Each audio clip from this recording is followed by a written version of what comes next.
talk a little bit more about Angel Thieves, because this is not so much a departure, because I could definitely see the Kathi Appelt DNA in the story, Thank you. because it's multiple perspectives, just like many of your other stories. In fact, let's start there. What is the advantage from having multiple perspectives as opposed to a straightforward single narrative? Well, that's a good question. Boy, I would give anything to write a story with one perspective. That's a goal of mine.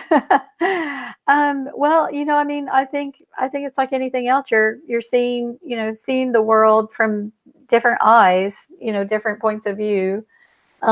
So hopefully by having a large cast, you're seeing the world, you know, in different ways. And so as a result, hopefully you get a bigger picture of that world than you would if you were just writing it from a single point of view. So, I mean, that's the primary reason. And I don't know. It just seems to be my way of telling a story. But I love the omniscient voice, actually, and to me, it's a classic. The omniscient voice is kind of a classic storyteller's voice, and so yeah, I just like the large cast. I think this book is my largest cast yet, actually. And when you have a large cast, it comes with lots of possibilities. So, and I like that too, that there are lots of possibilities with, each character presents a new possibility for the story.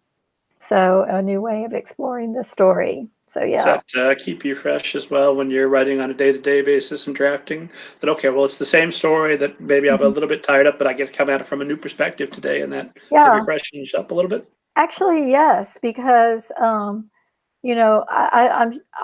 like any other writer. I tend to get stuck, where I'm like, okay, where are we going with this? And I found that if I can just, set it aside and think, okay, today I'm really feeling stuck with this story, so today I'm going to concentrate on this one.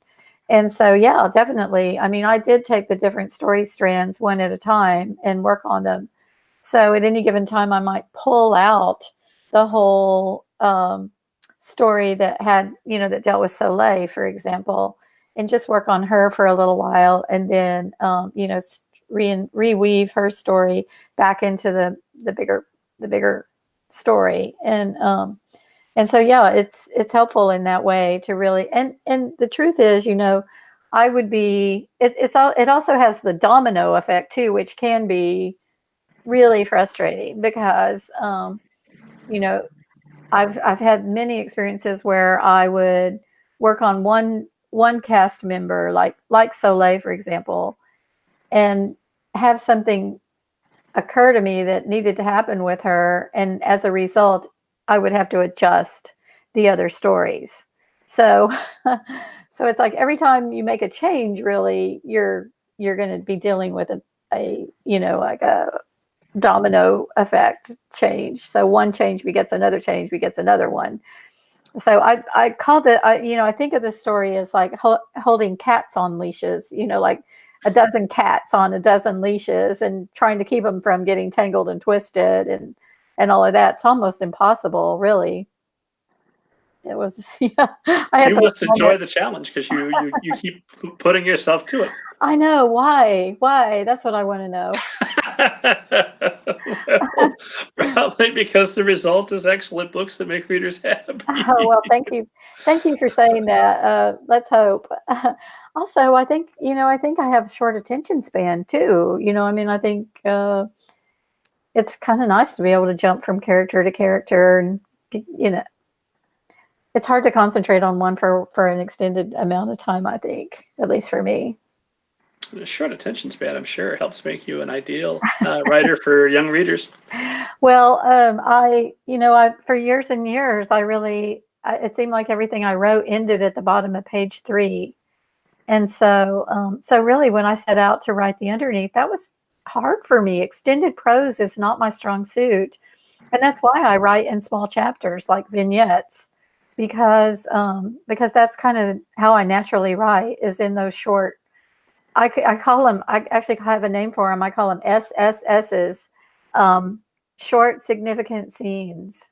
And that's how it's, that's just kind of my natural bent. So to write beyond 3 pages is a struggle for me. So, this way I can write a short scene and then weave it together with the next short scene. So that's just kind of, I feel like in a way I tapped into what I'm naturally good at. But that doesn't mean I don't want to write extended prose. I do, and someday I will. That's the goal anyway.